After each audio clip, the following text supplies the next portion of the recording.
I was elbow deep in sink water, scrubbing grease off a baking tray, when the shouting started behind me. Not angry shouting, excited, loud, celebratory chaos. Classic Alvarez family noise. We were in my parents' backyard, celebrating their 35th wedding anniversary with enough food and beer to stock a small country. The place was packed, cousins, spouses, kids running like caffeinated ferrets, music thumping from a Bluetooth speaker. Someone had balanced on a cooler. Me? I was on grill duty, as always. My name's Leo. I'm 34 single and the oldest of 4. My siblings, Mateo, Clara, and Danny, were sprawled across lawn chairs near the fire pit, laughing like they hadn't lifted a finger all day. Meanwhile, I had spent the whole morning setting up tables, lighting citronella candles, and trying to stop Clara's twins from turning the cake into a sandbox. And yeah, I was tired. But that's what I do. I keep things together. I show up. So when my dad stood up, clinked his fork against his bottle of Corona, and grinned like he was about to unveil a new car, I figured we were in for a toast. Instead, he said, "Next week, we're all going to Cabo, whole family week in the sun." The crowd went wild. I stood there, half smiling, genuinely happy for a second. Cabo? A beach? Sleep? Real sleep? Yes, please. I stepped away from the grill, wiping my hands on my apron. Nice. What time do we fly out? Dad didn't skip a beat. Just looked straight at me and said, loud enough for half the block to hear, "Oh, you're not coming." The whole backyard fell into silence like someone yanked the aux cord. What? I blinked, waiting for the punchline. "You'll stay here and watch the kids," he added. "We figured it'd be easier that way. You're great with them, and someone's got to hold down the fort." I didn't move. Couldn't. Clara sipped her drink without making eye contact. Mateo shrugged like this was normal. Danny gave me this weak, apologetic smile like, "Sorry, bro. Not my call." I took a breath. "So, you're all going and I'm just... What? The built-in babysitter?" Mom waved her hand. "Don't be dramatic. You're the responsible one, Leo. You know how hard it is to travel with toddlers." I laughed. Couldn't help it. Not because it was funny, but because it was so stupid I didn't know what else to do. I didn't say a word. Just dropped the spatula on the picnic table, walked into the house, grabbed my keys, and left. Clara called after me, but I kept walking. By the time I got to my tiny one-bedroom apartment, I was vibrating with this mix of anger and sadness that I couldn't untangle. My place smelled like old coffee and motor oil, reminders of late-night car repairs. I'd done for Dad, unpaid of course. In the corner, a Lego was still stuck in the carpet from Danny's kid, who I'd watched last weekend because she had plans. I sat on the couch and stared at the wall. 34 years old, no degree, no partner, no vacations, just years of bending over backwards for a family that saw me as a convenience. Not a person, just a utility. And that's when something cracked. I didn't cry. I didn't scream. I just stood up, grabbed a duffel bag, and started packing. Jeans, t-shirts, the boots I wore back when I worked construction. Not for myself, of course, but to pay off Clara's debt after her boyfriend ghosted her. Then I grabbed my stash of cash, money I'd saved from side gigs, a few $100. Not much, but enough to move. I didn't even know where yet. I just knew I had to go. Anywhere but here. There was a city I'd passed through once on a solo job, a few hours north. Seaside town, cheap rent, and nobody who knew my name. I looked up a bus schedule. There was one leaving at 5:15 a.m.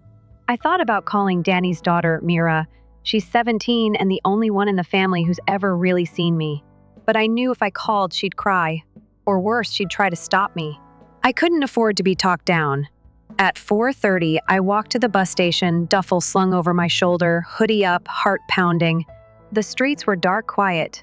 It felt like the city had paused just for me. When the bus pulled in, I climbed aboard without looking back. It wasn't until we were miles out, past strip malls and gas stations, that I let myself breathe. The sun cracked the horizon, washing the road in gold, and I stared out the window like I was watching someone else's life. But it was mine now. No backup plan. No forwarding address. Just me. For the first time in my adult life, I wasn't somebody's plan B. I wasn't needed. And maybe, just maybe, that meant I could finally figure out who I actually was.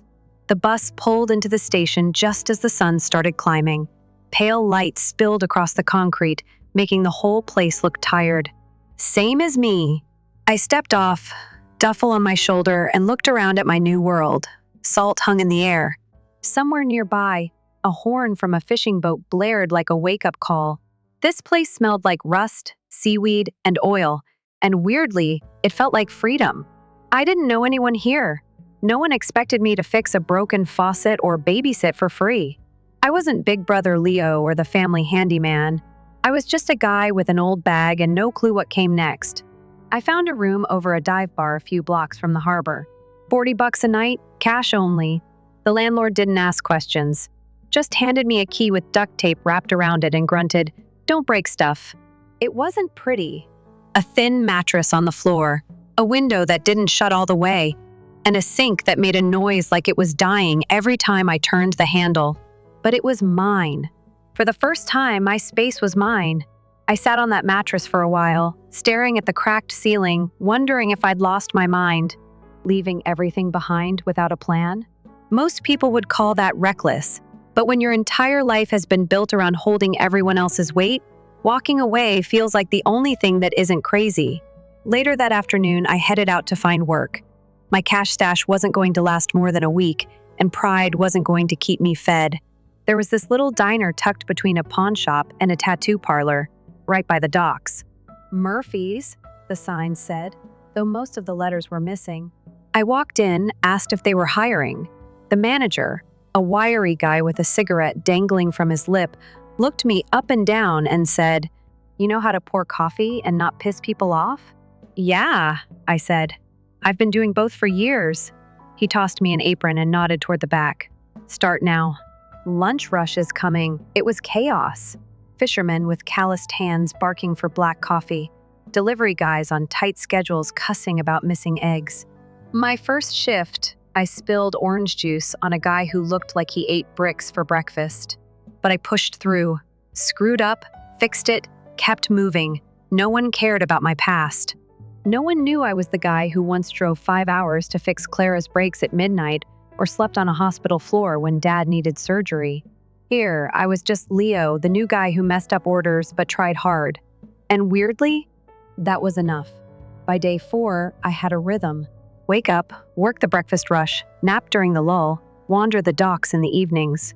The harbor became my escape, the sound of water slapping the pylons, the screech of gulls overhead. I started to feel something I hadn't in years. Stillness. One night, after a long shift, I passed this pawn shop I hadn't noticed before. Its window was a cluttered mess, guitars, chainsaws, a cracked surfboard. But one thing caught my eye, an old DSLR camera, scratched but solid. A price tag hung from the lens, $40. I stood there for a long time, just staring at it. Back in high school, I used to love photography. Had a cheap camera I'd carry everywhere, snuck pictures of the sky, strangers at the bus stop, light bouncing off puddles. I gave it up when life got loud and money got tight. But in that moment, something tugged at me. Next day, I came back and bought it. Didn't even haggle. That night, I walked to the water and took my first photo in over a decade. The pier stretching out into the ocean, lights from a fishing boat glowing in the fog. It came out blurry, grainy, completely wrong. But it felt so right. I kept going. Snapping photos on my breaks, after work, during sunrise. Not for anyone, not for likes or approval, just for me. And that's when I met Jules. She worked the register at Murphy's, dyed red hair, a ring in her nose, and the kind of smirk that said she didn't suffer fools. Our first conversation went like this. "You're new." "Yeah, you suck at carrying plates." "I know." She grinned. "Cool. Want to split a smoke?" We sat on the back steps and talked about nothing. She told me about her ex who moved to Oregon with her cat. I told her I was just passing through, which was a lie, but easier than unpacking the whole family saga. Jules didn't push. She didn't ask why I looked tired all the time, or why I flinched when someone yelled across the diner. She just flicked her ash and said, "This town's weird, but it grows on you." She was right. After 2 weeks, I didn't feel like a ghost anymore. I wasn't healed or anything, far from it, but I didn't wake up dreading the day either.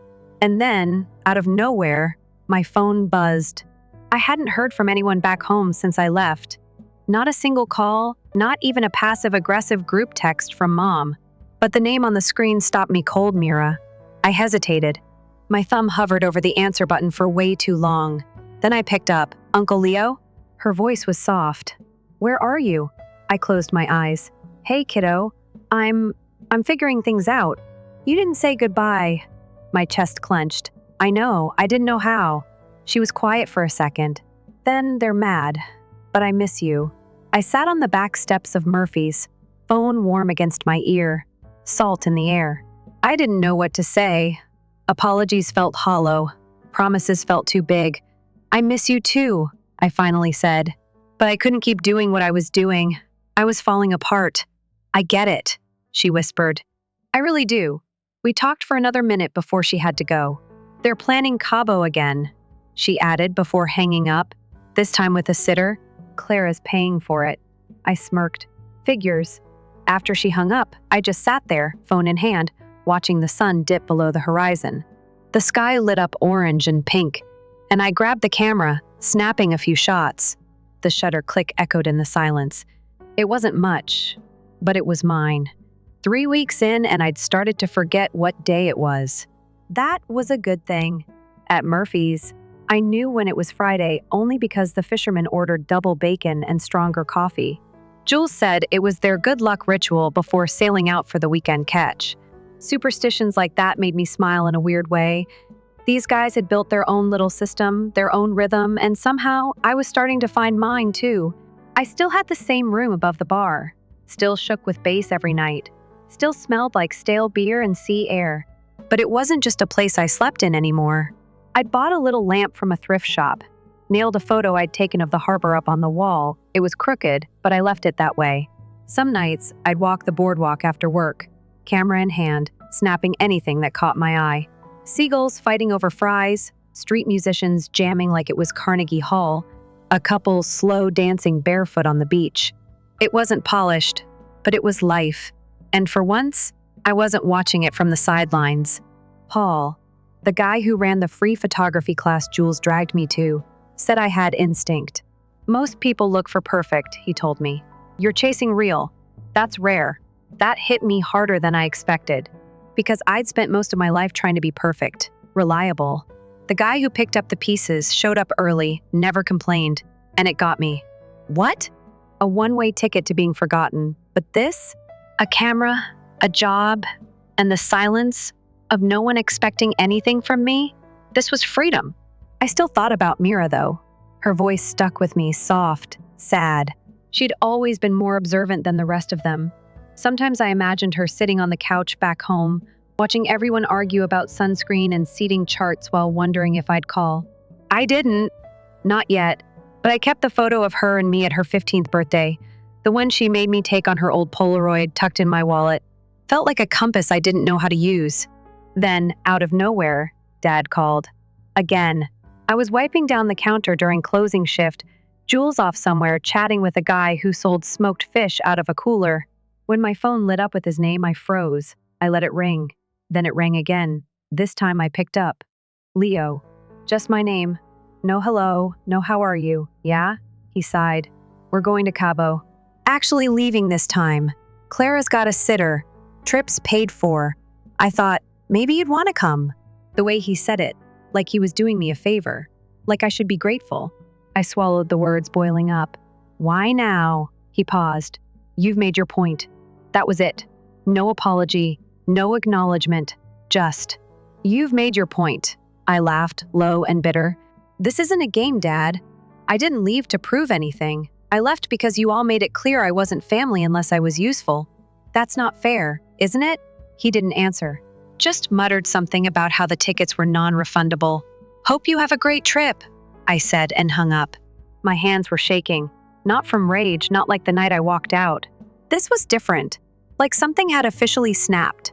Not in a destructive way, more like a rope coming loose from my ankle. Later that night, Jules knocked on my door. She didn't say anything, just held up a brown paper bag and walked in. "Fish tacos," she announced. "You looked like you needed dinner and maybe a reason not to break your phone." We sat on the floor eating straight from the wrappers. She didn't push, just listened as I told her everything. Not all the ugly details, but enough. The way I was the one they leaned on. The one who never got invited, just expected to show up and clean up their messes. She nodded slowly. "That's messed up, Leo." I nodded back. "Yeah." After a while, she leaned back against the wall and said, "You ever think about turning your photos into something more?" "Like what?" "I don't know, a portfolio, maybe showing them. There's this gallery a couple streets over. Paul knows the guy who runs it. He's always looking for fresh stuff." I stared at her. "You think people would care about what I shoot?" She shrugged. "I do." Something about the way she said it made me believe her. Not in a cheesy inspirational quote kind of way, just matter of fact, like it wasn't up for debate. So I started sorting through my photos. The grainy early ones, the dock workers at dawn, kids jumping off the jetty, even the ones I didn't think were good enough. I laid them all out on my floor, surrounded by empty takeout containers and sand from my boots, and realized this was my life now. And it didn't suck. Paul took a look at them the next day and nodded. "There's something here." He picked up a photo of a man sleeping under a pier, the tide creeping in around him. "This one," he said, tapping it. "It's lonely, but powerful." That night, I submitted a small series to the gallery, just for a local exhibit. No expectations. Just a maybe. Back at Murphy's, Jules grinned when I told her, "Told you! Big shot." I rolled my eyes, but something inside me felt different, lighter, like maybe I was starting to matter to myself. Then came the twist I didn't see coming. 2 days later, Mom texted, "Just one line. Your father had a health scare. Call me." My chest went cold. I stared at the screen like it might rewrite itself. I didn't know what kind of scare, heart, stroke, whatever, but the word scare hit like a punch. I sat there for a long time, thought about ignoring it, about protecting the fragile peace I'd built. But I called. She answered on the first ring, voice tight. "He's okay, now, just some chest pain. Doctor says it was stress." I didn't know what to say. Relief and resentment battled in my gut. "Why are you telling me?" I asked. "Because despite everything, you're still his son." I took a slow breath. "Am I, though?" Silence. "Then he misses you. We all do." I didn't respond. Because what was I supposed to say to that? I hung up, heart pounding. Then I walked to the edge of the boardwalk, where the waves crashed hard against the rocks, and just stood there, letting the wind cut through me. I thought about going back, briefly, but then I thought about everything I'd built. The job, the photos, the calm, and Jules. Going back would mean giving all that up. Again, for people who only missed me when I wasn't useful. I took out my camera, snapped a photo of the sky turning purple over the ocean. Some people miss you. Others just miss what you did for them. And I finally knew the difference. I didn't sleep that night. Not because of guilt. Not entirely anyway. But because for the first time since I left, my past felt like it had crawled into bed with me. Dad was okay.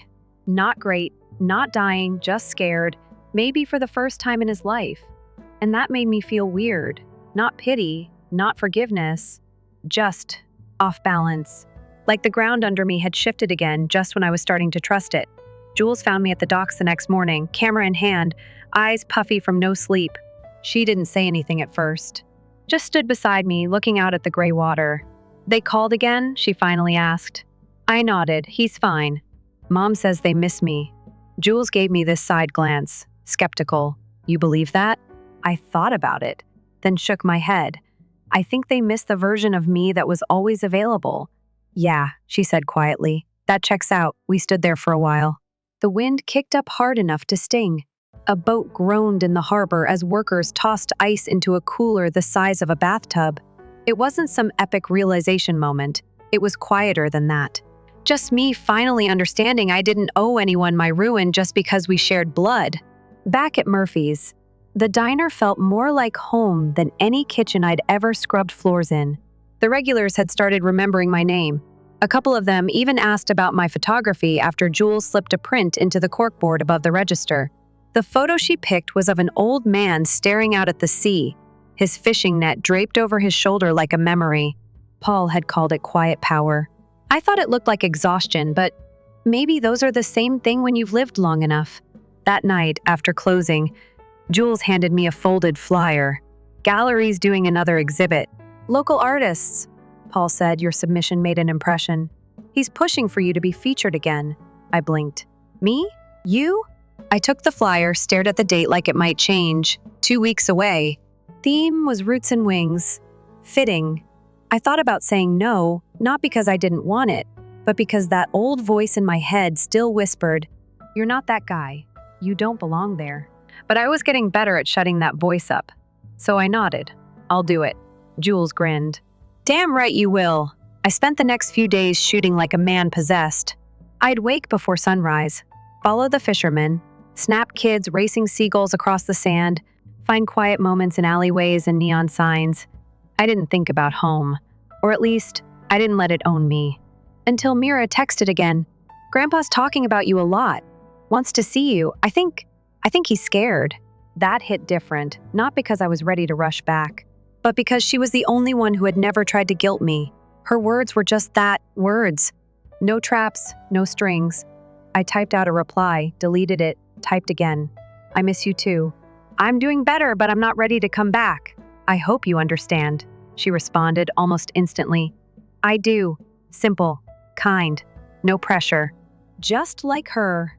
After that, I threw myself even harder into prepping for the show. I chose 6 pieces, each one tied to something that had shaped me. A dock worker holding a rusted lunchbox. A woman smoking on a balcony, her stare lost in something you couldn't see. A kid jumping into the sea, arms wide, like he was daring the world to catch him. But the last photo, the one I almost didn't include, was from that night I left. The view out the bus window, my hometown shrinking behind me, blurry in the dark. I'd snapped it without thinking. The shot wasn't clean or dramatic, but it told the truth. I titled the series Left Behind. Paul loved it, said it had soul. Jules said it punched her in the gut, in a good way. "That's what art's supposed to do," she told me. The gallery night came faster than I expected. The room buzzed with low music, clinking glasses, and conversations layered over each other like smoke. Jules wore a black leather jacket and a smirk. Paul waved me over and introduced me to someone from a local magazine. I didn't know what to say, so I just nodded a lot and tried not to sweat through my shirt. Then something happened that nearly knocked the wind out of me. In the middle of the crowd, by the far wall, stood my mom. Hair done, makeup too much, arms crossed in that way she does when she's trying to act calm, but is about to explode. Next to her was Mira, taller than I remembered, wearing combat boots and a soft smile. No dad, no Clara, just them. I froze. Jules noticed first. "That your mom?" "Yeah, she looks like trouble." I exhaled. "She is." But I walked over anyway. Mira hugged me like she'd been holding it in for months. "My mom?" She gave me a once-over and said, "You look thinner." "Nice to see you too," I replied. She glanced at the photos. "I didn't realize you'd gotten serious with this." I shrugged. "Well, I didn't realize I was allowed to have something that was just mine." She flinched. "Just a little." But I saw it. Mira jumped in. "I told her she should come. She didn't tell anyone else. Just us." I nodded slowly. "Thanks." Mom looked around the gallery like she was trying to see where she fit in. "Spoiler, she didn't. Your father, he's not great. He asks about you. Every day. I didn't say anything." Then she looked at me, really looked, and for the first time, I saw something crack behind her eyes. "You've changed." "Yeah," I said. "I have." She nodded. "He won't say it, but I think he knows he messed up. That sat heavy between us. I'm not ready to come back," I said. "I didn't ask you to," she replied, voice quieter now, "but we had to see this." Mira slipped her hand into mine, gave it a quick squeeze. "Proud of you, Leo." That was the moment. Not the applause, not the compliments, just that, being seen. Not as the fixer, the babysitter, the silent helper, but as me. They left before the night ended. No drama, no guilt trips. Just a hug from Mira, a lingering look from Mom, and then they were gone. Jules found me near the snack table. shoving grapes in my mouth like I was trying to avoid emotions. "So," she said, "how'd that go?" I wiped my hands on my jeans. "Better than expected. Worse than it should have been," she smiled. "That's family for you." Paul raised his glass from across the room. "Big shot artist now, huh?" I laughed. "Don't start." But deep down, I felt it. Not pride exactly. Something quieter, like a knot in my chest had finally loosened. When the night ended, I walked to the pier with my camera, snapped a photo of the empty boardwalk, lights flickering, ocean still. I called it Still Here, because I was. After the gallery night, things didn't explode. No dramatic callbacks from my family, no social media post tagging me in some public apology, no sobbing voicemails or grand gestures, just quiet. And maybe that was the real gift. The next morning, I opened Murphy's like I always did. Tossed the mats down, brewed the first pot of coffee, wiped down the counters. It was just me and the low hum of the fridge. Jules walked in around 6, holding 2 bagels and an energy drink, handed them over without a word. We didn't need to talk about the gallery, about my mom showing up. She'd been there. She saw. Instead, she pointed a thumb over her shoulder. "Paul says there's someone from the paper who wants to interview you. Some feature about artists who didn't go the traditional route," I snorted. "Didn't go any route, to be honest," she shrugged. "Still counts."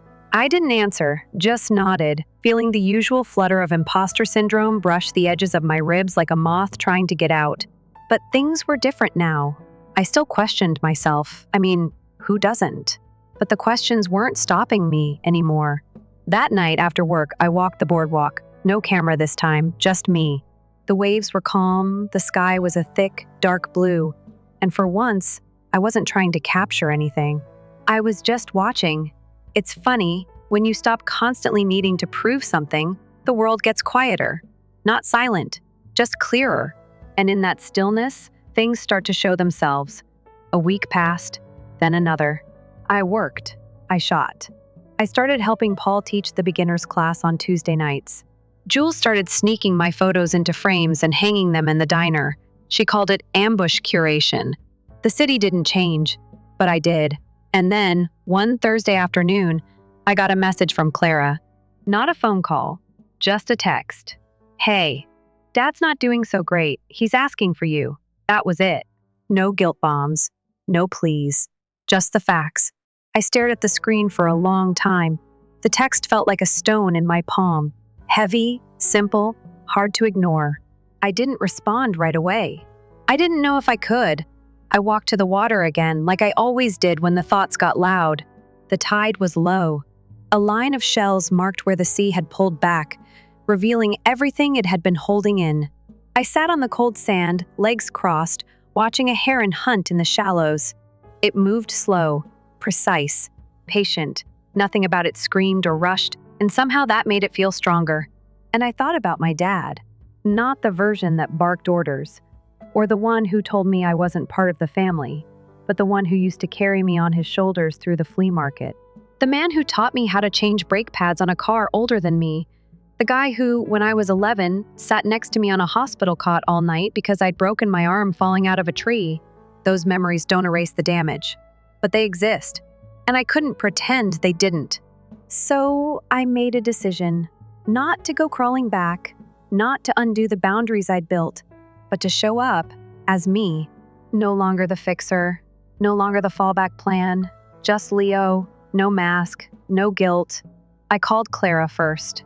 She picked up fast, voice nervous. "Leo?" "Yeah," I said. "I'll come.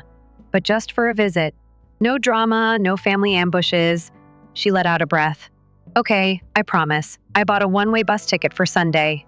Gave Murphy's 2 days' notice. Jules didn't try to change my mind. Just packed me snacks and handed me a keychain she made out of a piece of driftwood. "It's ugly," she said, "but it's from here. So don't forget, I won't." The bus ride back was quiet.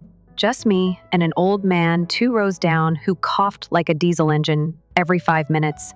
I kept my headphones in, head against the window, staring at the familiar roads I thought I'd never see again. When I got off the bus, Clara was waiting. She looked older, Not tired, just worn in, like furniture that's seen too many winters. "Hey," she said. "Hey, we didn't hug." Just walked to her car and drove in silence. The house looked the same. That weird yellow paint. The loose gutter I'd patched up 3 years ago. My old toolbox still sat by the garage. Walking inside, everything felt smaller. Clara said Dad was in his room resting. I stepped in quietly, unsure what I'd find. There he was, propped up by pillows, pale, eyes closed. He looked human. Smaller, softer, like life had finally caught up.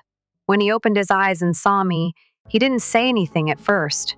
Just blinked like he wasn't sure if I was real. Then finally, Leo. His voice was weaker than I remembered. Like he was trying to yell from the bottom of a well. I pulled up the chair beside him, sat down. We just looked at each other. There was a lot between us, but in that moment, neither of us tried to unpack it. "I didn't think you'd come," he said after a while. "I almost didn't." He nodded, like he understood. "I've been thinking a lot," he said, "about how I treated you, how we all did. I didn't realize how much I relied on you until you weren't there." I didn't jump in, didn't forgive him, just listened, he continued. "When you left, I was mad, thought you were being selfish. But now, maybe you were just the only one brave enough to stop lying. That landed hard. I didn't leave to hurt you," I said. "I left to save myself." He nodded again. "And I respect that." We sat in silence. Eventually, I stood. "I'm not staying," I figured. "But I'm glad I came." He smiled faintly. "Me too." I stepped outside, exhaled deep. Mira was on the porch, sitting cross-legged like she had when she was a kid. "How'd it go?" she asked. "Better than I expected." She smiled. "You heading back?" "Yeah."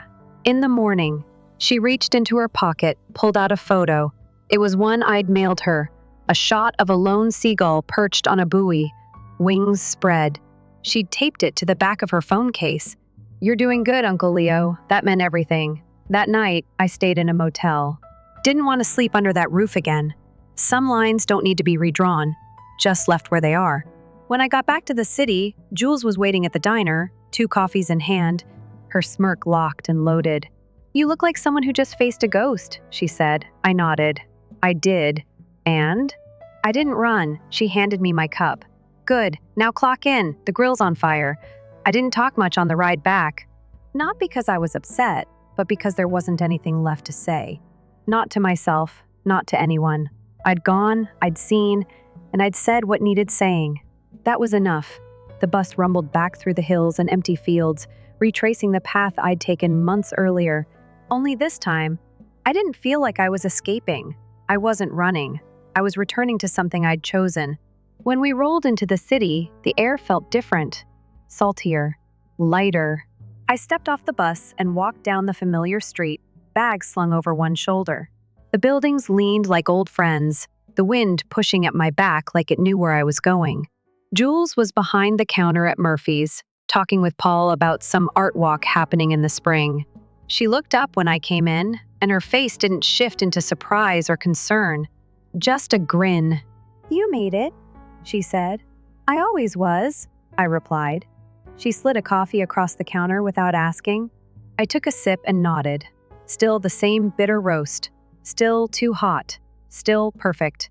Paul gave me a sideways look. "You miss us?" I shrugged. "The coffee, maybe." He laughed and clapped my shoulder. "The kid's still sharp." "Good. I need you Saturday. Gallery's hosting an open studio event. People want to meet the guy behind those doc shots." That threw me for a second. The guy behind the photos. That was me now, I nodded. "Yeah, I'm in." We spent the rest of the day like nothing had happened. Like I hadn't just confronted a lifetime of being invisible. Like I hadn't stood in front of my father face to face and finally seen him not as a figure towering over me, but just a man, scared and small and trying, too late. I didn't tell anyone the details. Didn't need to. The story was mine, and I'd lived it. That was enough. That weekend, the gallery opened its doors to the public, and for once, I wasn't nervous. My hands didn't shake. I didn't feel like an imposter.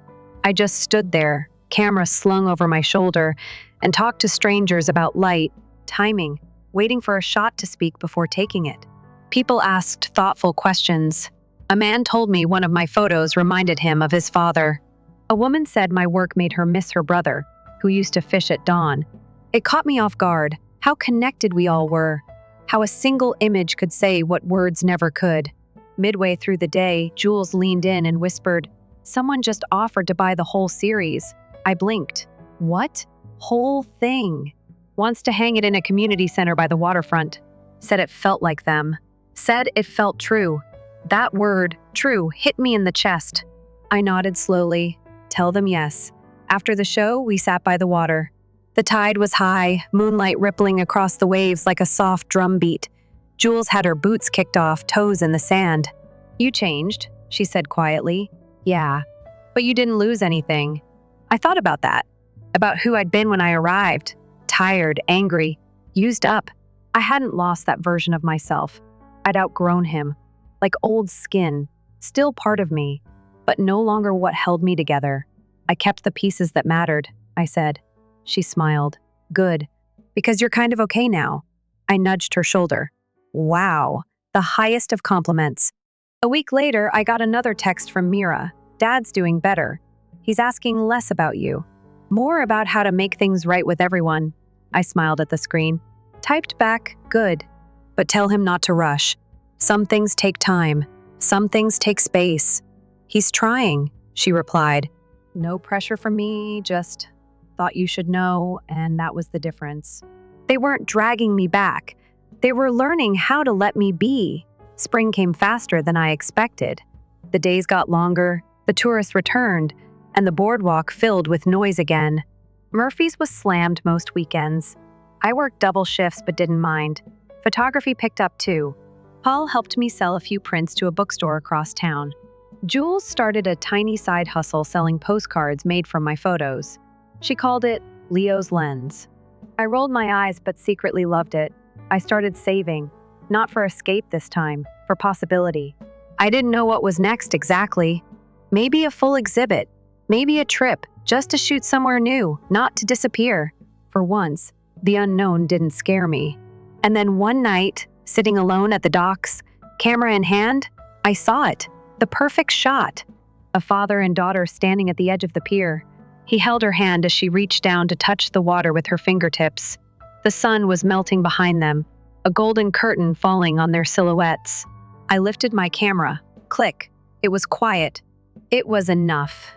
And it said more than I ever could. Story 2, during the wedding of my brother, I sat among the children. My mom grinned. The adults will only be seated with relatives. It was outside the main auditorium, which made it worse. According to my sister, you're a typical plumber. You cannot be related. I got up, accepted my present, and walked away. Hi there. I appreciate your unwavering support. For us, this is really important. Please subscribe to this channel if you like the content we offer. If you could include where city you are viewing from in your remark, that would be fantastic. We may even mention you in our upcoming piece. We are happy you like our stories, and today we would especially want to thank Trish Scott from Manchester City, UK. Let's now explore the story's specifics. I brought a personalized tool set for my brother Tom's new home wrapped in silver paper as a present to his wedding, which I had pieced together over several weeks. I imagined that he would open it and perhaps even express gratitude to me. Rather, I discovered my name on a thin card at the children's table, crammed like an afterthought outside the main auditorium. The true celebration buzzed inside as the seats wobbled, sticky with juice stains, laughter, glasses that are clinking. The family with whom I had been raised. Tied too tight, I sat there sensing every glance that wasn't on me. My mother strolled over after noticing that I was looking toward the auditorium.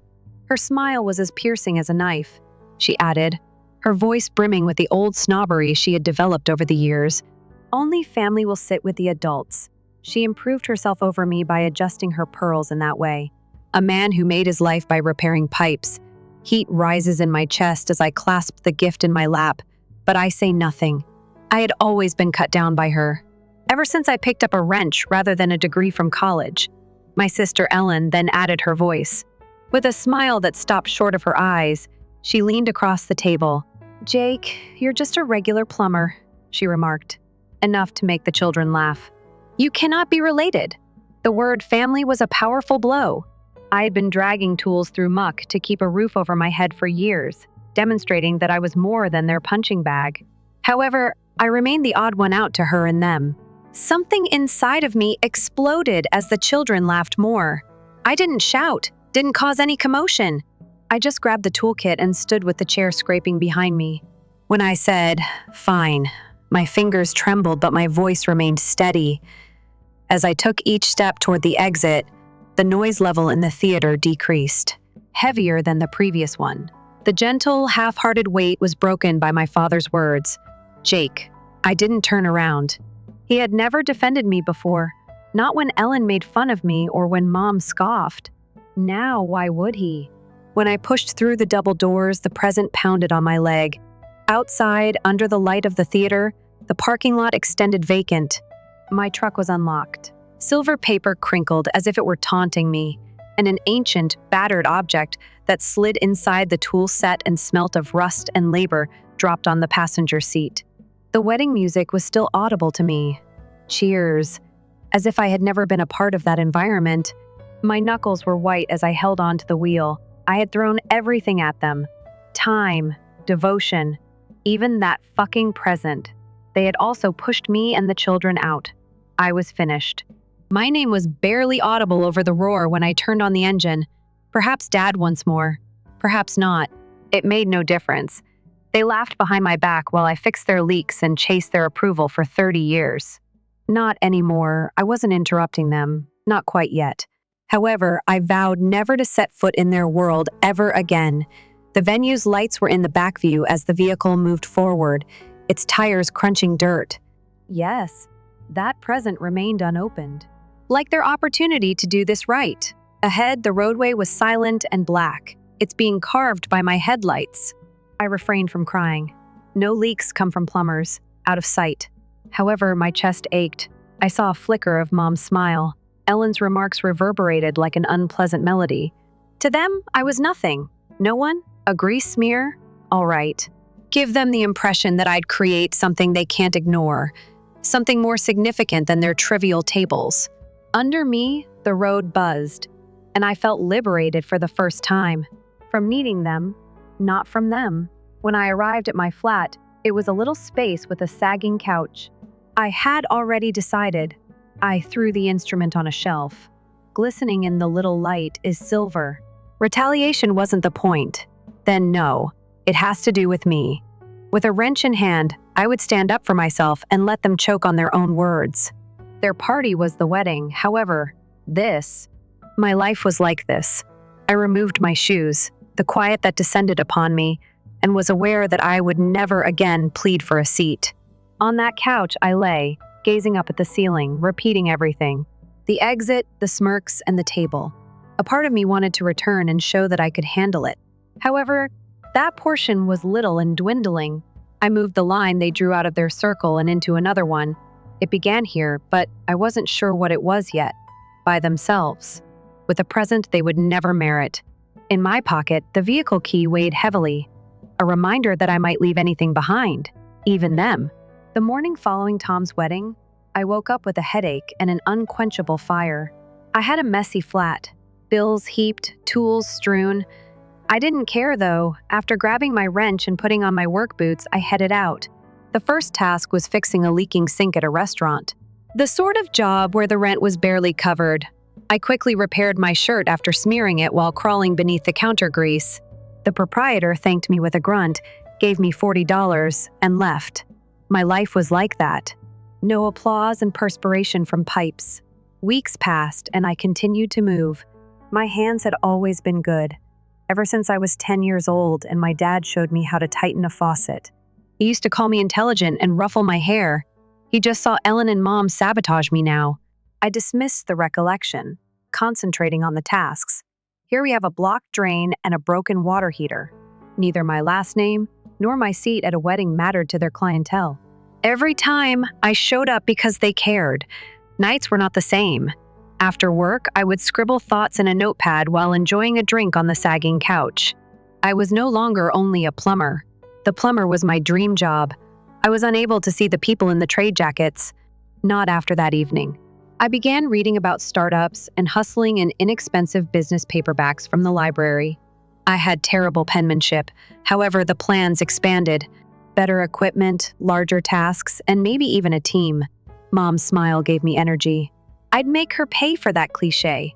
I was summoned for a job one day by an elderly man named Hank.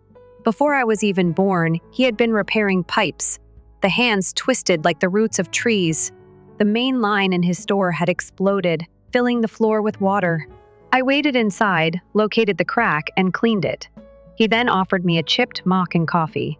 "The planet is held together by the pipes." "Oh," he said. "My work is me. Nobody should be able to convince you otherwise." The words stuck in my head as I nodded. He was unaware of my tale. But more than any family toast, he recognized something in me. A month later, the proprietor of the eatery phoned once more. His entire system was destroyed. I had a plan when I arrived, not only a wrench. After I changed the pipes and redirected the pressure, everything was operating more smoothly than before. He gave me a handshake, said he would discuss me with his friends. At first, word spread slowly. "Jake, the plumber, Jake. Who completes it?" I began charging more in order to save every dime. My truck was serviced. I sharpened my tools. I wasn't wealthy, but I also wasn't begging. It was a sense of power. Elon's voice may still be heard occasionally. Typical plumber. However, I used it as fuel. I would fix a picture face and a toilet, conceited and incorrect. Once a week, I attended a night class, something about small company at a community college. I soaked it up, but the teacher was dry. Taxes, licenses, branding. In the margins, I sketched a logo, Plumbing by Flowmaster. They couldn't laugh it off since it sounded so enormous. As I drove home, I would mumble it to myself and wait for it to sink in. It wasn't theirs, it was mine. 6 months after the wedding, the breakthrough was made. A chain of restaurants need a complete plumbing makeover. 3 places, tight deadline. I requested more help from Hank and bid cheap labor nights. We completed on schedule. Water flowing like clockwork through shining pipes. My mouth dropped when the manager wrote me a check. Numbers blurred as I gazed at it in the vehicle. This was more than a job. It was a step. I had really created something. They were unable to touch it. I had a restful night's sleep. I'm hoping for more. I kept my family in the dark. Not necessary. Rumors must have returned, nevertheless. Perhaps Tom's wife is inquiring about me. Or Dad looking for news. Mom called my old number once, I heard. I erased the voicemail that was left, not heard. Excellent. Let them ponder. I was too preoccupied with cash piling, making plans for the next action. My financial account did not, but my residence remained a mess. Every time I felt the weight of the kids' table lift, I would sit there and count what I had earned. I filed the main plumbing paperwork one evening, become a formality. The letterhead with my name on it. My drawing became an actual logo. I silently retaliated against the auditorium I had left by pinning the certificate over my sofa. I hadn't arrived yet. It's still just a vehicle and myself. However, I could see it. A crew? A storage facility. They would have to deal with that name. Hank was right when he said that. I was really excellent with pipes, and they kept the planet together. For now, that was sufficient. Flowmaster Plumbing was more than just a name on a truck, years after I left Tom's wedding. It was powerful. After leaving that small apartment, I moved into a tiny office with a desk covered in contracts and walls lined with blueprints. We had secured jobs repairing offices, schools, and even a hospital wing. I began promoting environmentally friendly pipes, which resulted in less waste, lower expenses, and clients. From Hank and me, my team expanded to 8 men who were all hustlers like me. No one could now refer to it as common since I had constructed it piece by piece. Sarah and I met while working for a supplier that delivers copper fittings. Her smile was sharper than her clipboard. "You're too good at this to lose it over that," she said, laughing when she saw me swearing at a broken valve. We clicked right away. I shared her no-nonsense attitude. Late nights spent discussing topics other than my family grew out of dates. When I dodged, she didn't push. Instead, she nodded as if she understood. I proposed in a glove box in my truck ring a year later. I realized I had found my true home when she said yes. We were married. Keep quiet. No large space, no table for children. It was just us, a judge, and a few crew friends. I wore a tie that didn't suffocate me, and Sarah wore a dress she had purchased off the rack. 1 year later, our daughter Lily was born. Next is Max, our son. Grease on my hands, I pick them up when I get home from work. They can't stop laughing. Alan's old sneering echoes. It was family, a noisy, untidy mine. I'd never let them feel what I'd felt. The house came next, a solid 2-story in a neighborhood across town. I didn't tell Mom or Dad or anyone where it was. They didn't deserve to know. I'd paid cash every cent from Full Master and walked through it like a king. Sarah hung pictures us. The kids, my crew and I fixed the pipes myself, making sure nothing leaked. It was my fortress walls, thick enough to keep the past out. I'd sit on the porch sometimes, watching Lily chase Max, and feel the weight of that wedding night finally lift. Then, Mom called. I changed my number, but she tracked me down, probably through some cousin I'd forgotten. Her voice was syrupy fake. Warm. "Jake, we miss you," she said. Like years of silence hadn't passed. I leaned against my desk, jaw tight, and let her ramble. She didn't ask about my life, just hinted at hers. How things were tough. I cut her off. "I'm okay not being family," she stammered, but I hung up. That smirk of hers flashed in my mind, and I smiled.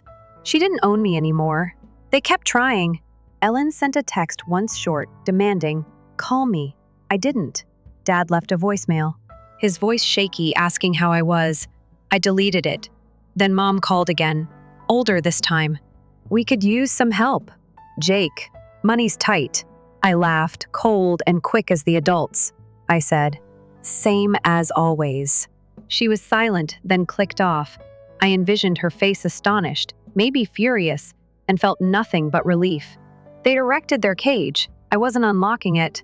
Full Master continued rising.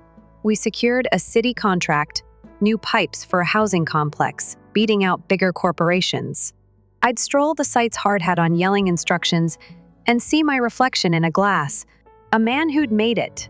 Clients recognized my name now, shook my hand like it mattered. Sarah handled the book, sometimes her pen flying over numbers. And we'd joke at how far we'd come. I constructed this life. Pipe's familial pride. They were also unable to touch it. The calls were desperate no matter how much they pleaded. Tom once asked for a lawn in a tight voice. "The business failed," he muttered. I recalled his nuptials. I responded, "Ask Mom," and left with that present. The family table is hers. He quickly hung up. They had read in the newspaper about the master's rumors. They were irritated by my name on trucks. Excellent. Permit it. I wasn't keeping my achievement a secret. I simply wasn't disclosing it. I had landed better evenings after they had kicked me out. In their little hands, I would tuck Lily and Max, taking hold of my father resolves issues. Once, Lily said, wide-eyed. I gave a nod, strict throat. Yes, I do. I had not just mended pipes. I fixed myself, created a universe in which no one was left at the children's table. After Sarah found me and kissed my face, we would sit quietly with the TV turned down. This was sufficient. The elderly family. They were specters. Right now, clawing at a door that I had previously locked. They weren't necessary for me. I wouldn't. It was a nice life, better than I could have imagined, until they began speaking. Flow Master Plumbing was operating at a high level. The city is filled with rolling trucks. Every employment site has my name. Meetings with city planners would be attended by me. For a clipboard, hard hat, swamped. They would nod as if I were a member. I was grounded by Sarah and the children. My workplace wall is taped with Lily's drawings. In my vehicle, Max's toy wrench. We were awarded a huge deal. A block in the heart of the city needs new plumbing, and I sensed it. This was the highest point. The whisper then began, sharp yet faint, like an undiscovered leak. It started with a customer, a man I had collaborated with for many years. To cancel a job, he contacted. Voice clipped. Heard a few things. He mentioned your family, Jake. He ducked when I pressed him, muttering about rumors before hanging up. I dismissed it. Individuals converse. Will always. However, a second call was dropped. Concerns caused a supplier to pause a shipment. I stood looking at the phone in my office. twisting your gut. This business was cleanly developed by me. Each pipe was laid. Correct. What on earth were they listening to? Sarah was the first to get wind. She had been out at the supermarket with Max when she was accosted by a woman who was an old friend of her mother's. "You left your folks behind," she said. That evening, Sarah informed me her forehead was furrowed. "Referred to you as cold?" I gave a brief, resentful laugh. Left behind. Years ago, they had pushed me out, grinning over their table in the auditorium, but word was getting out. Ellen fanning, Mom playing the victim. The fire. I imagined them at a family meal, spreading untruths about the ungrateful son, poor Jake. If it didn't affect my business, it would be amusing. Ellen then made her public. Tim, one of the team, called me. He claimed to have seen it online. Good worker. She had posted a tirade on a local discussion board. My brother is a self-centered jerk. Left us to rot after making it big. She dragged my name through it and tagged Flowmaster. Comments poured in, with most people believing her sob story and some defending me. I used my phone to read it. Locked jaw. Sarah is massaging my shoulder. She claimed to be envious. I gave a nod, but the harm was increasing. A competitor firm is sniffing around my contracts, and clients are withdrawing. The downtown agreement was precarious. The project manager, Carter in a suit, called me in. "Jake, what is this about your family?" He tapped a pin and asked. It was brief. "They're angry. I'm not going to fund them. That's all." He narrowed his eyes. Not persuaded. "Looks bad," he remarked. "We must have faith." I left with my fist clenched, feeling the earth move. I'd struggled for every inch of this. Years of late nights, bruised knuckles, and now their rubbish was clawing it down. I wasn't losing this. Not to them. Mom doubled down. She started contacting around old neighbors. Guys had gone to school with whirling her tail. Jake turned his back on us. She'd say, voice quivering for effect. A friend I hadn't seen in years texted me, "You're wicked, guy, according to your mother." It's true. I didn't respond. I am a sinner for creating a life after they denigrated me. That evening, I took a car home. On the wheel, Knuckles went white and told Sarah everything. She gave me a strong embrace. She said, "They're afraid of you, perhaps, but not afraid." Blood was being drawn. When a competitor, a cunning organization known as Apex, utilized it against me, that was the tipping point. They whispered to Carter about the untrustworthy Flowmaster. Tim told me about it after hearing it in a pub. Elon's falsehoods served as Apex's ammunition as they sought my contract. I felt the sting of the past as I stood in my office looking at Lily's paintings. The same as the night of the wedding. They couldn't fairly defeat me. They would therefore cheat. All right, I needed to strike back hard, but I'd had dirtier battles under sinks. Then the phone rang. A reporter for the major local broadcaster, Channel 9. "I heard about your ascent." "In the family things," she said. "Jake, do you want to speak?" I went cold. I said nothing. Let my art do the talking. Now, however, with their muck, they were now suffocating me. From the other side of the room, Sarah nodded. Lily sprang to mind. "Max, is the crew depending on me?" "Yes," I said. "I'll speak." She scheduled it for the next day. Live on television. I ended the call. Heart palpitations. My shot was this. That night, I didn't get any sleep. I sat up and thought about it while drinking coffee. How and what, I would say. I wasn't pleading with you. I was correcting it. Mom! Ellen. Each and every one. I was portrayed as the bad guy. I would reveal who they truly were tomorrow. After kissing Sarah's forehead while she slept, I checked on the children, who were reassuring me with their gentle breathing. This was no longer only for me. It was for them. My actual family. It was 3 a.m, and I was certain I was prepared. The morning arrived quickly. I changed into a fresh shirt. No tie, no games, and took a car to the studio. A woman called Dana, the reporter, shook my hand. Mike fastened his clip on her collar. "No script," she said. "Tell it, please." I gave a nod, sat beneath the lights with a dry throat. The camera gave a red blink. I began as Dana leaned in. "Let me explain what actually took place." With a calm voice, I said. The words came flooding out. Years of it. And I continued. Now they would hear it all. Everything, darn it. I let it all out while sitting in front of those studio lights with the camera rolling. I left the wedding of my brother. My family seated me at the children's table outside as if I didn't exist, so I started speaking steadily. "Dana?" The reporter let me roll after nodding. I mentioned Mom's sneer to them. Ellen's jab and the grown-ups are the only family members seated. Typical plumber. I kept it easy. "Don't cry." "Just the facts," I said. They tossed me away, so I made a better one. I sensed it even though the room remained silent. People are paying attention, judging. I had finished hiding. I let the hammer fall. Next. Mom pleaded for money years later, I said.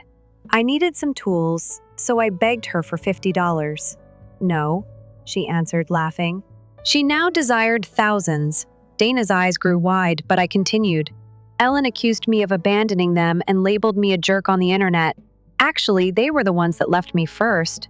I looked directly into the lens as I leaned forward. "I don't despise them," simply said. "I don't require them." The final words lingered heavily. My chest felt lighter than it has in years as I sat back. The crimson glow flickered out. That evening, the interview was broadcast. On the couch, Sarah and I watched it. Upstairs, children snooze. It buzzed on my phone. Tim texted his employer first. "You murdered it." Next are customers, former acquaintances, and even complete strangers. It quickly gained popularity once the station put it online. Comments began to pour in. It's true, they received their just desserts. New employment and full support were in the Flowmaster's email by morning. Carter phoned and spoke firmly. "You own downtown, Jake. Apex is no longer available." I squeezed Sarah's hand and smiled. The smear had not gone as planned. They were defeated. Then Mom fell quiet. No cops, no calls. Through a cousin I learned, she had seen it. Slamming doors and red faces. Ellen was called out in the reactions that overshadowed her message. Those who knew me were aware of the truth. Tom attempted damage control. At a pub, I was muttering to someone that I had overstated. No one purchased it, not me, but the city turned against them. The client shook my hand more forcefully now, as if I had won something extra. I commanded respect that they were unable to impersonate or appropriate. Apex dozed off. They lost their bid. The next week, I strolled about the downtown site with the team, installing pipe as if we were the owners. Yes, we did. Every line we ran, every joint I verified, felt as though it were a brick in my wall. Greater, more powerful. One day, Sarah brought the children over. "Max is holding on to that toy wrench." He pointed at Daddy's building. I lifted him up and pointed out the pipe that was running through the earth. I answered, "Yeah, kid, and it belongs to us." The victory was that, my relatives, my way. A month later, it issued a letter. The mailbox is where I found it. His handwriting on the envelope was shaky. It read, "Jake, I ought to have prevented them. I apologize." A partial apology, a partial justification. The same old father. I discarded it unopened after holding it over the garbage. He had waited too long to make a difference. His remarks weren't necessary to me. Not with Lily laughing at me. Max's inquiries. Sarah, steady hand. My anchor was them. He was only a specter. The call ended permanently. Don't beg anymore. No more falsehoods. I heard Mom and Ellen silently relocate out of town. Tails tucked. Tom never contacted anyone again, but his firm struggled along. They lost everything when they bet on breaking me. Credibility. Links. Me. I refrained from boasting. I didn't have to. I would have survived by constructing 4 masts, or letting vehicles roll all over the place. Now that both cities understood who I was, it wasn't their version of me. The nights were easier. While Sarah was cooking, I got home, kicked off my boots, and wrestled with the kids. We would share a meal. No tables for children or adults, only us, Lily inquired one evening. How about we visit Grandma? After a moment, I spoke. We have each other, even if she lives far away. She gave a nod. Are you satisfied with that? So was I. The previous agony diminished, not completely gone, but as if a crack had been filled. Now this was my life, tightly sealed. That year's last task was a significant one. For hundreds of children, a new school. I watched from the side, right behind my workers as they completed the skyline. Max and Lily spilled out as Sarah pulled up. Pointing to the lines we set, I raised Max up onto my shoulders. "Do you see that? We own that?" I informed him. I sensed his laughter, pride, real and profound. I had not just mended pipes. I had repaired myself. This was forever, and the past was over. That wedding crossed my mind. Occasionally, a present is left on a shelf. Unopened, it remained there, a remnant of my former self. I certainly didn't need it at the time. I would now construct a world-complete master, my children. That was 1,000 times better than their auditorium, Sarah. I had risen as they attempted to bury me. I have a wrench, and when the sun went down, bringing darkness to the city I had constructed, I was aware that I was sufficient, if you sensed Jake's struggle. Share this tale with someone who has ever been counted out by clicking the like button. For more stories of perseverance and success, subscribe. Plenty is on the horizon. Leave a comment. How do you overcome your children's table moment? Together, let's create something tangible. See you in the following tale. Story 3. For an entire month following our wedding, my wife refused to have sex with me every night. "My body, my choice," she responded when I challenged her. "You're not entitled." I thus requested that the court terminate the marriage. What followed was very surprising. "Hi there. I appreciate your unwavering support. For us, this is really important. Please subscribe to this channel if you like the content we offer. If you could include where city you are viewing from in your remark, that would be fantastic.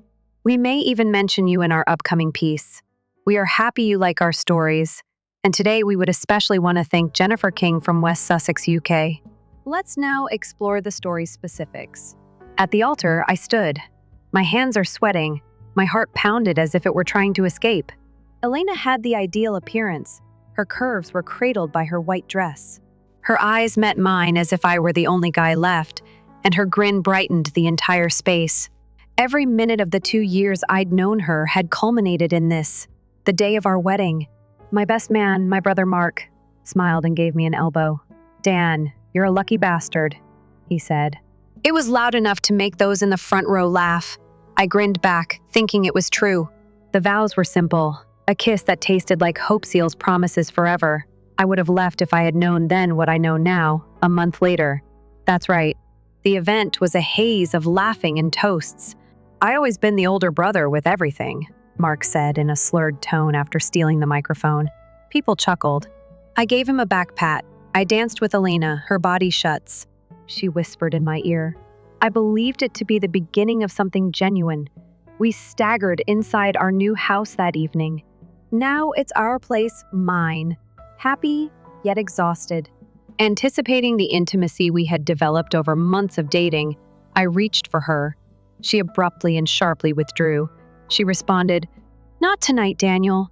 My body was cut by her speech. My decision. Confused, I froze but nodded. Weddings are a stressful event. She would change her mind, I assured myself. She didn't. It was the same night after night. Hoping for a spark, I leaned closer. And she became icy. With their arms folded, they are not looking at me. My body. My decision. Like a stone-carved mantra, she would repeat it. I would lie there with my eyes fixed on the ceiling. I wondered what I had done incorrectly. Was I the one? Did she already regret the marriage? I attempted to speak with her, asking if I could be of assistance and if she was all right. "I'm all right." She would lose her temper, submerge herself in her phone after that. It was late at night when the screen illuminated. She refused to let me see the messages she was pounding out with her fingers. Who was she? I would inquire, sending a text. "Work. Too quick, too flat," she would remark. I wished to trust her. Weeks passed, and the distance increased. She would spend hours away from home, runarounds. She made the claim and returned empty-handed. I would see a discreet little curl of her lips as she smiled at her phone. She stopped showing me. She would pick at her meal at dinner and grunt one syllable in response to my inquiry. "How did your day go?" I would inquire. "All right," she would murmur. I began to notice things that I had previously overlooked, such as the way she would dwell on my financial inquiries, inquiring about my plans, savings, and construction company. She would shrug and reply, "Just curious. I started the business from scratch. I gave it everything I had. It seemed as though she was cataloging me rather than showing concern for me. Before I offered him a position at the firm a year ago, Mark was around more than normal. Project manager, good compensation. Claiming to need to check in with work, he had dropped by the house without warning. He would collapse on the sofa, have a beer, and inquire about Elena. "How are you getting along with the wife?" He would smirk as if it were a joke. I would dismiss it with a chuckle. Let's say she was getting settled. He would nod, but as soon as she entered, his gaze would dart to her, and she would flash him a brief, slender smile. It wasn't anything, I assured myself. Wives and brothers get along well. It's not at me, though. I was unable to remove a splinter. I was a complete mess by the end of the first month. While she tied her phone's blue light, creating shadows on the wall, I would lay awake. I had ceased attempting to touch her. When you don't try, rejection hurts less. I couldn't stand it any longer one night. I waited for her to nod off. On the nightstand, her phone was quietly humming. I kept my hands off of it. The sound of snooping persisted, but it seemed unclean. Bus. I stood up and paced the hallway in an attempt to get rid of my paranoia. She was my spouse. I had promised to believe her. However, trust doesn't make questions go away. The following evening, I heard her whispering voice coming from the restroom. I put my ear on the door. My heart is racing. "He has no idea," she muttered. "Simply wait." I felt sick to my stomach. Who is she discussing me with? I take a step back. The floor was groaning under me. The murmuring ceased. After a minute, she emerged. The phone gripped tightly. Her face was expressionless. "To whom did you speak?" I asked, maintaining a steady tone. She brushed by me around midnight and whispered, "Work." I pushed. She whirled around me. "It's challenging. Put it down." "Daniel, I couldn't. I didn't." I made the decision to not overlook this at that point. I would watch her discover what she was concealing. I had no idea at the time how profound the lie was or how it would destroy my life. However, I was aware of one thing. My spouse wasn't who I believed her to be, and I had no doubt that I would discover the reason. After a month of marriage, I had had enough of being a fool. I was sick of bumping into Elena's icy shoulder, which had become a wall. I couldn't get rid of the feeling that she was concealing something, and my choice line had changed from a sting to a slap. I would catch her smirking at messages on her phone, glancing away from me, or sneaking out for hours-long errands. She would give me a vague answer before cutting me off when I asked where she had been. Before her, I wasn't a jealous person, but doubt had set in and was spreading quickly. I made the decision to speak with her. The night was a Friday. Except for the TV's hum, which I wasn't watching, the house was quiet. Her legs were tucked under her as she sat on the couch. Like her life depended on it, she texted. I inhaled and regained my composure. "Elena, we must speak." I spoke in a steady tone. She didn't raise her head. "What is it about?" With her thumb still flying all over us, she muttered, "You're far away. You're not going to touch me. What's happening?" She finally met my eyes, and I saw something flicker. Annoyance? Perhaps. Guilt. "Nothing's going on," she said sharp. "I'm just not in the mood. You don't own me, Daniel." The words hit like a brick. I stood there, jaw tight, searching her face for a crack. "I'm not trying to own you," I shot back. "I'm trying to understand my wife." She rolled her eyes, grabbed her phone, and stormed out. The front door slammed. I didn't follow. Work was my escape. But even there, the unease followed me. My construction company was my pride. 10 years of sweat and late nights built from a single truck to a crew of 20. Mark ran projects for me, and he'd been acting strange lately. He'd swing by my office more than he needed to, leaning on the doorframe with that lazy grin of his. "How's married life?" Big shot. He'd ask to casual too often. I'd shrug, say it was fine. But as questions kept drifting to Elena, she upbeat, keeping you on your toes. He'd chuckle, but his gaze lingered on my reply. I started wondering why he cared so much. Then there came the day he inquired for money. We were in the break room getting coffee business, still raking it in. He remarked, stirring sugar into his cup. "Yes, steady," I answered, eyeing him. He nodded, then added, "You ever consider of cashing out? You've got plenty to coast." I frowned. "Why would I? This is my life." He shrugged, smirked. "Just letting you know." A cushier arrangement could appeal to Elena. It was a strange remark that I found memorable. I dismissed it as Mark just being Mark. Nosy, perhaps a bit envious. He had always been the child who desired my possessions. I haven't noticed the warning signals since we were boys squabbling over toys. Elena left her phone on the kitchen counter that evening. A text message appeared on the screen as she was taking a shower. I ought not to have seen. I was aware. However, curiosity prevailed. I looked over. It came from M. Only 2 words. Everything is fine. My heart began to race. Mem might be anyone. Michelle from her previous position. Maria, her cousin. But Mark, my intuition told me. I kept my hands off the phone. Skipped the scroll. I only stared at her till she emerged, clad in a towel. She grabbed it, narrowing of the eyes. "What are you doing?" She lost her temper. "Nothing." I said a falsehood. "Just a little buzz." Although she didn't push, she didn't buy it. I had a knot in my chest when I went to bed. I looked through her phone logs the next day. That was something I had never done before. It was creepy. I had to know, though. I went online and signed into our joint account, flipped through the numbers. It was there. As I printed the list, my hands trembled from the dozens of calls to Mark's cells, some of which lasted an hour and most of which came at night while I was sleeping or otherwise not there. I haven't yet confronted her. I required evidence, something tangible. I began to observe her more intently. Where she went, who she spoke with. She was either unaware of it or unconcerned. A week later, it all came to a head. She mentioned that she was going out for drinks with a buddy, hurried out of the home. After 10 minutes of waiting, I followed. I drove slowly. I stayed away, following her vehicle across town. She never went to a bar. On the outskirts of the city, she pulled into a park, a dark, peaceful place. A block away, I parked, observed her exit. Then I noticed Mark getting out of his truck. His hands were in his pockets. I gasped. She approached, and before I could comprehend, they were sharing a passionate kiss. As desperate as if they had done it 100 times. My knuckles turned white from the force of my hold on the driving wheel. My brother, my wife, together, I refrained from screaming. I didn't go out charging. As the reality set in, I sat there feeling numb. It wasn't a casual affair. This stabbed me in the back, slowly twisted. I took a car home. My mind was etched by the image. She touched him. As he drew her near, he grinned. Although I was unaware of their plans, I was aware of one thing. I no longer had no idea.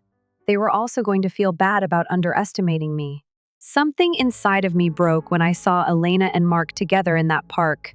My patience, not my heart. I would make excuses and swallow my doubts for a month. But the truth was brought to light by that kiss. They weren't merely being dishonest. I was being played.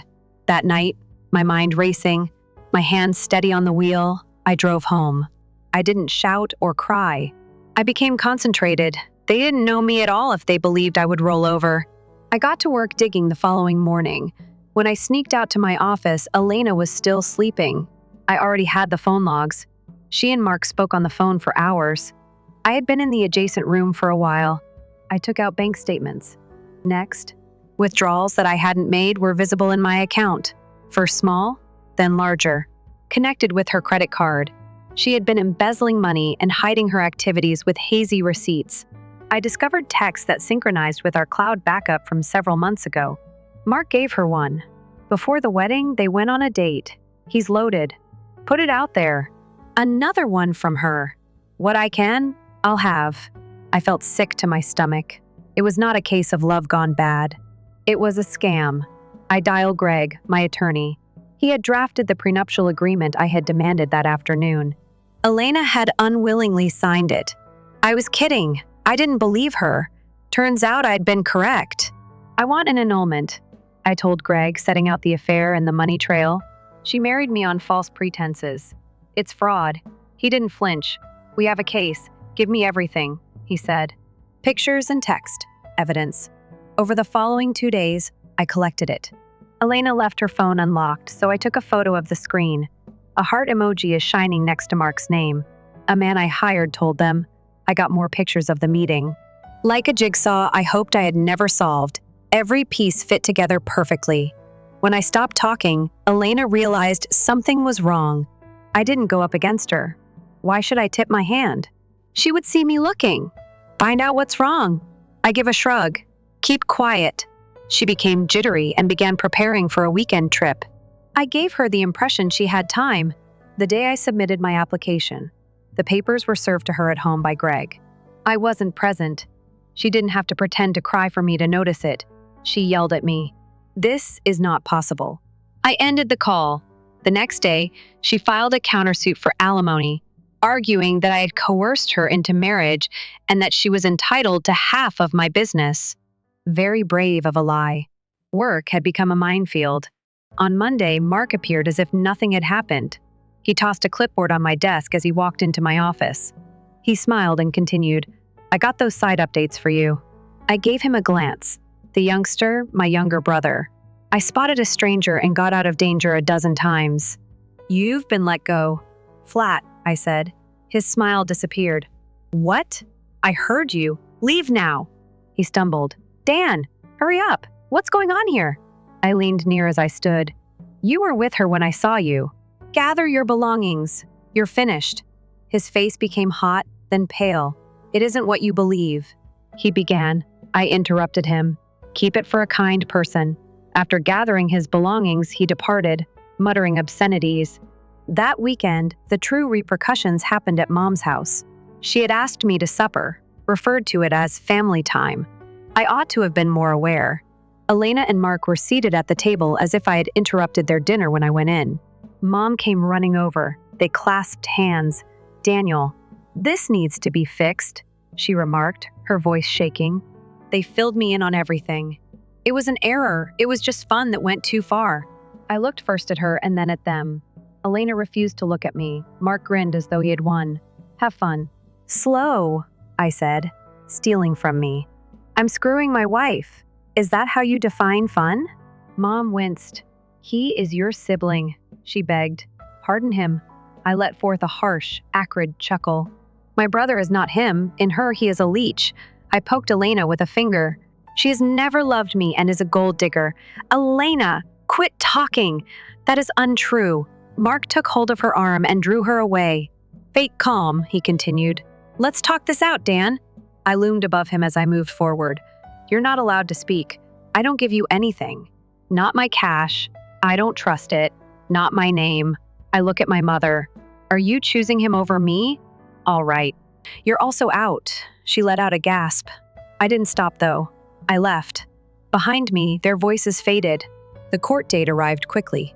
Elena's attorney made up a tale. Alas, poor girl. Trapped by a domineering spouse. Greg took it apart. You presented the judge with the prenuptial agreement she had signed, the pictures, and the texts. He claimed that this marriage was a fraud. She went after him because he was wealthy. The judge concurred. The annulment was approved. No alimony. No compensation. Elena walked out, glaring at me. Mark was chasing after her like a kick. Dork.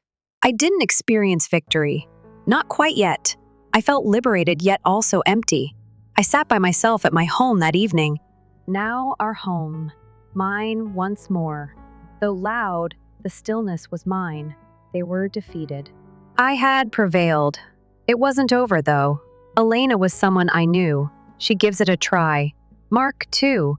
He would do as she did. I had not yet finished them. It was satisfying to win in court, but it wasn't enough. My life had been torn apart by Elena and Mark, and I wasn't going to shrug and let them go. Once they had underestimated me. I assumed I would fold, lick my wounds, and let them go. I had spent years establishing my brand, my business, and my credibility. They couldn't just trash it and get away with it. I would ensure that they felt the consequences, each ragged fragment of it. Elena was the first to strike. Notifications buzzed on my phone a day after the annulment. Her postings on social media, open for everyone to view. She wrote, trapped in a loveless marriage. I was under his power, took everything. She portrayed herself as being harmed. Her profile picture shows tears, screaming hashtags, unfairness. The comments were overwhelming. I'm being called a monster by strangers. What happened, old friends ask? I had the option to disregard it. Give it time to dissipate. Then I noticed Mark's response, though. He has always been a self-centered jerk. You were worthy of better. The fuse was lighted by that. They want conflict. I offered them one. I was armed. Before the wedding, those texts, the ones that made fun of me. He's loaded. Put it out there. The gullible cash cow had been established by Mark. I had received a call from Elena. I shared the screenshots with a single line after logging into my own account. The truth is painful. No drama, no rent, only the proof, clear and cold. The tide swiftly changed. Her supporters turned back. His friends fell silent. I continued after that. I sent several important folks an email. Customers. The same proof was attached by mutual acquaintances. Remained professional, just to correct the record. I composed. Word got out. Elena's victimization fell apart. Mark's appeal was short-lived. He attempted to strike me where it was detrimental to my business. Pete, a site foreman, called to inform me that Mark had arrived at a project site and was disparaging the team. Claimed that you dismissed him without cause, Pete informed me. I attempted to recruit a few men for a new position. I tightened my jaw. I appreciate you alerting me, Pete. I did a good job of training my crew. Loyalty was strong. Nobody fell for Mark's ruse. However, I wasn't taking any chances.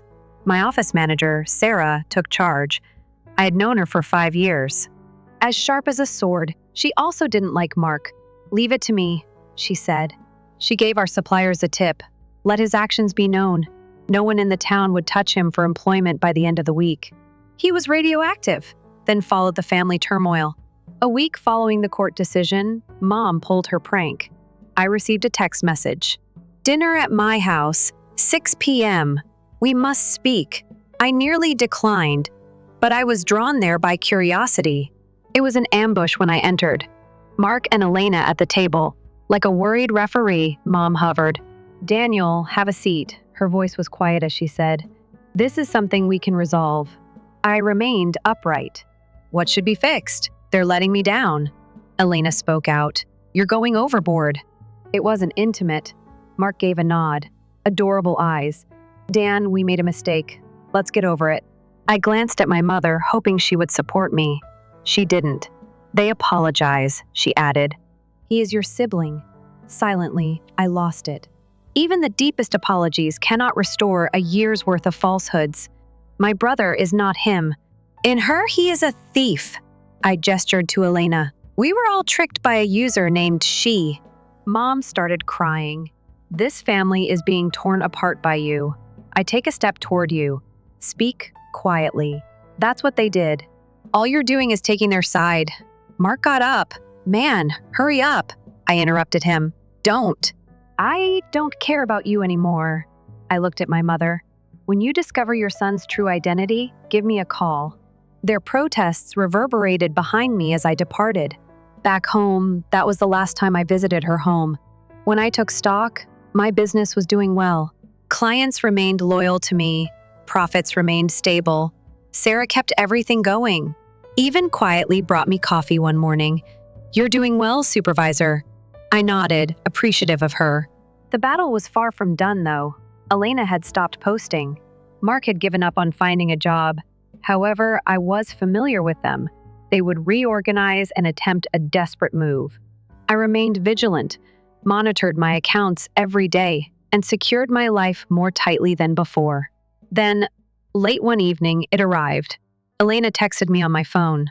No name, only her phone number. This is something you'll regret, it said. No background, not a danger. In the darkness, just those 3 words shone brightly. I gazed at it, the pulse steady. I'm sorry, I had experienced a lot. Having faith in her, employing Mark, accepting Mom's justifications. However, this, forcing them to pay, it wasn't regret. Justice was served. I didn't respond. I sent it on to Greg, instructed him to maintain a copy. Whatever she had planned, I would be prepared. I reclined. Around me, the home is quiet. I had lost my mother, brother, and wife. They were shadows with faces, not the ones I had assumed they were. It was painful. Yes. However, it also passed the board. I was by myself. However, I was in charge.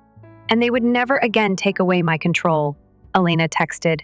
This hung over me like a shadow, and you'll regret it. I wasn't afraid, though. I had witnessed her at her worst.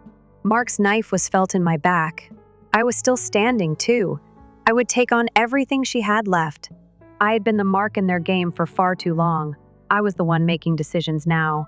Allowed Greg to hear the message. Advised him to keep an eye out for problems. He said, "She's desperate. People in desperation become careless." I gave a nod. Is it sloppy? I wasn't going to be surprised by her again. It took very little time. Greg called a week later. Her motion has been filed. She says you forced her to sign the prenuptial agreement. Claims to have evidence. I chuckled. Short and dry. What is the proof? She is dishonest. He sent the file to me by fax. There were pictures attached. She and I made to appear as though I was shouting, taking hold of her arm. Fake as hell, but if you didn't know any better, it would seem plausible. Swearing that I had intimidated her into signing, she had matched them with the affidavit. My blood was boiling, but I remained composed. Can we combat this? I inquired. Greg made no hesitation. We'll bury it, I see. Elena pushed for a speedy victory at the hurried hearing, most likely hoping I'd agree. I entered the courtroom. I noticed her across the room with Greg at my side. She was dressed modestly. Her eyes were red, as if she had shed tears. Mark wasn't present. I suppose he abandoned her as well. Her lawyer proudly displayed the photoshopped images and her heartfelt tale. My client was intimidated by Mr. Carter. She was afraid for her safety, he said. The judge, a sharp-eyed, no-nonsense lady, looked over the evidence. I'm not impressed. Greg left for his job. He extracted the photograph's information, a timestamp indicating that they had changed after the annulment. He displayed the original texts. She is referring to me as the cash cow, demonstrating her motivation. He informed the judge that this was not coercion. This is the woman's retaliation for losing her fraud. I stood up, kept things easy. She wed me for financial gain. She betrayed me when I discovered her with my brother. Those images are false. The judge remained unflinching. In 5 minutes, she was in charge. The motion was rejected. The case is over. Her lawyer muttered apologies as Elena rushed out, her face contorted. I didn't grin. I simply left, forever free. That evening, Mark arrived. I was enjoying a drink on my patio when his pickup pulled up. He got out. Let's raise our hands, as if he were giving up. Dan, listen to me, he urged in a tremulous voice. I put down the bottle and got up. You're in your 30s. He lost his employment prospects after stumbling over his speech. Elena left him. Mom was crying uncontrollably. I made a mistake, he remarked. I apologize. My brother is you. I moved in closer. I gave him a direct look. The day you picked her over me, you ceased to be my brother. You're not allowed to stab me in the back again. He winced and attempted to argue. Leave my land, I said. Final. Between his legs, he left his tail. I didn't see him go. The following day, Mom's letter arrived. Written by hand. Guilt trips for 2 pages. Daniel, you're shattering my heart. You are descended from him. We are related. I've read it once. Sarah has once again sided with him and blamed me for the disaster they created. I saw it burn in the sink after lighting a match and holding it to the corner. Your family won't turn on you, then act as though they have the right to ask for pardon. I had had enough of bearing their burden. My job kept me stable. Sarah moved like a machine as she walked around the workplace, held the crew in check. She gave me coffee one morning, stayed close to my workstation. Are you all right? She inquired. No sympathy, just the truth. I gave a nod, arriving. She grinned. Warm, but little. Excellent. You're worthy. I gave her a steady, intelligent stare. Someone who had been there for me while everyone else abandoned me. It could have been too soon. It may have been nothing. But after work, I invited her to get a drink. Yes, she replied. It was a beginning, but not a solution. A week later, the final component came together. I took a car out to the outskirts of town, where I used to go to reflect and gaze out over the metropolis. There I stood. I had my hands in my pockets, absorbing it. I had lost a great deal. Loyalty is demonstrated by Elena's feigned love. Mom's naive faith. It was painful. For a while, it hollowed me out, but I had resisted. Take away their authority over me. I owned my business. more powerful than before. I had my life. There are no more strings to pull. Elena's text, her final remark, and her meaningless threat came to mind. I'm sorry, I didn't sense it. I had too much faith. Yes, however, I was at fault for it. Sharpened up, I discovered. Reduced the dead weight. They bet on me, shattering. I would wager that I would win the sun sink low, and I released a breath I was unaware. I had been suppressing. A year ago, I was a different man, gentle, hopeful, blind. Now I was tougher, clearer, and I felt solid for the first time in months. Back to my pickup I went, all set for whatever lay ahead. They were defeated. I won. That put a stop to it.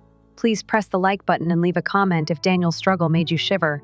Would you have stopped talking to Mark or forgave him? To ensure you don't miss the next tale of treachery, retaliation, and salvation, subscribe right away and hit the bell. What do you think? Let's speak when you drop it below. See you in the following tale.